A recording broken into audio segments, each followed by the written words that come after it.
What's up everyone? For this week's episode, I took to social media to come up with ideas on what to talk about, and the topic I decided to choose was what I wish I would have known in nursing school and how to find a job right after taking the NCLEX. Shout out to my good friend Joe for the great idea, and if you guys have any ideas for any future episodes, feel free to leave a comment right down below or direct message me at my Instagram at cmoneyrn. Let's get started. If I can go back to nursing school, I definitely would have practiced a lot more with EKGs.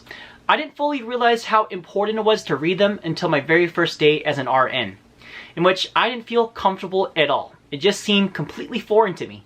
I had a basic understanding of what the different waves were, such as the P wave, the QRS wave, and the T wave, but I didn't fully understand how to measure them and how to differentiate all of them depending on what's normal, what's abnormal, the different types. So thankfully during my new grad residency program, I took a crash course on EKG interpretation, and now I feel a lot more confident in my abilities. However, had I gotten more hands-on practice with them in nursing school, I probably wouldn't have felt so nervous after looking at them when I first started out as an RN. So knowing your EKGs right off the gate would save you a lot more time and energy. Another thing I wish I did was get more IV insertion practice.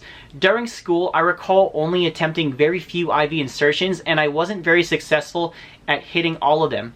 What I realize now as an RN is that had I gotten more practice, I probably would have been a lot more confident in my abilities doing them right now. So something that you need to fully understand also is that these opportunities to do IV insertions aren't going to magically appear out of thin air. If you really want to practice with IV insertions in nursing school, I highly suggest going up to every single nurse on the floor and politely offer to do it for them. You'd be surprised on how many people would take you up on that offer. A third thing I wish I would have known, and this ties into the second part of the question, is the importance of networking. I cannot stress this enough. Networking is your gateway to landing the job that you want. Examples of networking include joining a nursing organization such as SNA, volunteering at nurse-related events, preceptorships, nurse apprenticeships, and knowing or getting to know someone at the hospital that you want to work at. So story time. At my nursing school, I didn't have a formal preceptorship, so what I did instead was I treated every single hour as if it were an open job interview.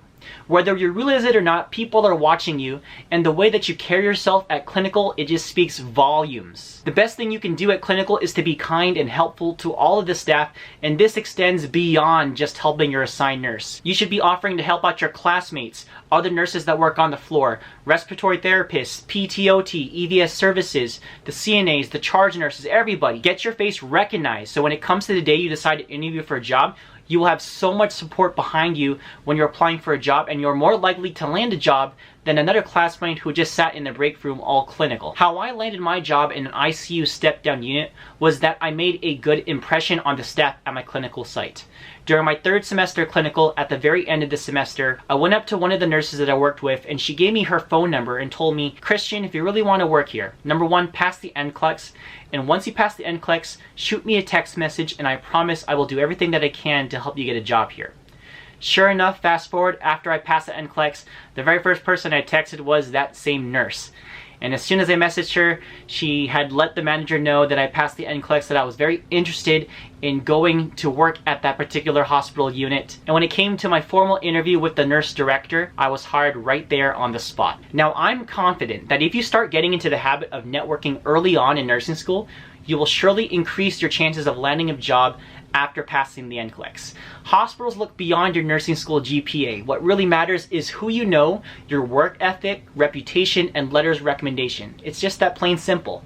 If your nursing school offers a preceptorship, I highly recommend you try shooting for a unit that you really want to work at and make a good impression over there. I have friends who precepted in the ICU who have landed a job into the ICU straight after graduating nursing school, which is entirely possible. However, if you're like me and don't have the opportunity to do preceptorships, make yourself known to everyone at your clinical rotation. Be kind and helpful to everyone you interact with, and become a leader amongst your classmates. With everything that's going on with the hospital, we need more leaders now than ever. Thank you guys so much for watching. If you haven't yet, please subscribe to my channel, smash that like button, comment right down below if you have any questions or any suggestions for future episodes. I'd like to hear from you, my audience, on what type of content you wish to watch and learn more about. As always, take care. Busting through the bears that try to contain me. Moving on up, making moves of money endlessly. How you think I got this name? C Money, it's my specialty.